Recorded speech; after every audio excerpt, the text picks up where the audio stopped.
भारतीय मूल की नासा अंतरिक्ष यात्री सुनीता विलियम्स, जो वर्तमान में अंतर्राष्ट्रीय अंतरिक्ष स्टेशन पर अपना प्रवास बढ़ा रही हैं, ने हाल ही में आई तस्वीरों से उत्पन्न अटकलों के बाद अपने स्वास्थ्य के बारे में बढ़ती चिंताओं को बताया है। तस्वीरों में विलियम्स पतली दिख रही थीं, जिससे लंबे मिशन के दौरान उनके स्वास्थ्य के बारे में अफवाहें फैल गईं। अपने संबोधन में सुनीता विलियम्स ने स्पष्ट बताया कि वजन में कमी का आभास शरीर में माइक्रोग्रेविटी के कारण होने वाले सामान्य द्रव परिवर्तन के कारण है, न कि किसी स्वास्थ्य गिरावट के कारण। टैबलॉयड के दावों के बावजूद विलियम्स ने लोगों को आश्वस्त किया कि वह बहुत अच्छी स्थिति में हैं। उन्होंने अपने शारीरिक स्वास्थ्य को बनाए रखने के लिए अपनी कठोर व्यायाम दिनचर्या को श्रेय दिया। नासा ने भी पुष्टि की है कि सभी अंतरिक्ष यात्री नियमित स्वास्थ्य मूल्यांकन से गुजरते हैं, जिससे विस्तारित अंतरिक्ष मिशनों के दौरान उनकी सेहत सुनिश्चित होती है। सुनीता विलियम्स अपनी फिटनेस की वजह कठोर दैनिक व्यायाम को बताया।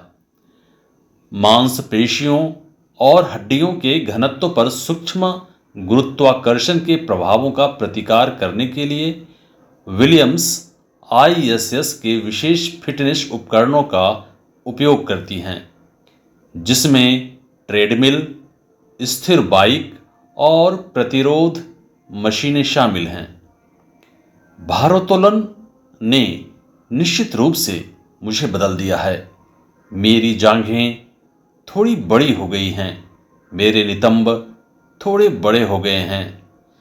फिटनेस दिनचर्या ने उसे पूरे मिशन के दौरान मजबूत रखा है। विलियम्स ने यह भी बताया कि भारहीनता से शारीरिक तरल पदार्थ ऊपर की ओर शिफ्ट हो जाते हैं, जो अधिक पतला, कभी कभी दुबला दिखता है, विशेष रूप से चेहरे पर। उन्होंने इस बात पर जोर दिया कि वह पहले से कहीं ज़्यादा स्वस्थ महसूस करती हैं और नियमित व्यायाम के कारण उनके पैर और ग्लट्स और भी मजबूत हो गए हैं।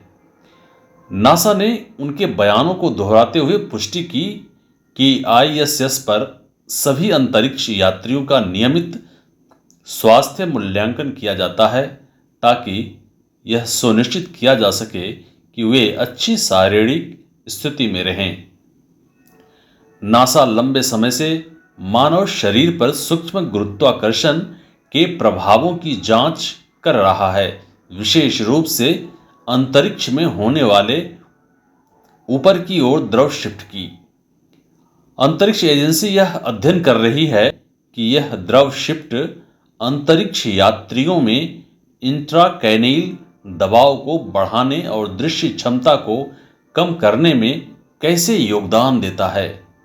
यह शिफ्ट अक्सर रेटिना में सूजन के रूप में देखी जाती है, जो दृश्य प्रणाली का एक महत्वपूर्ण हिस्सा है। ये परिवर्तन कम गुरुत्वाकर्षण में विस्तारित मिशनों के दौरान अंतरिक्ष यात्रियों के लिए एक आम चिंता का विषय है। विलियम्स ने अपने शरीर पर इन द्रव शिफ्टों के प्रभाव को दोहराया, यह स्वीकार करते हुए कि वे अंतरिक्ष यात्रियों को अलग तरह से प्रभावित करते हैं। इन बदलावों के बावजूद उन्होंने अंतरिक्षों में अपने लंबे प्रवास के दौरान अपने स्वास्थ्य और शारीरिक फिटनेस को बनाए रखा है।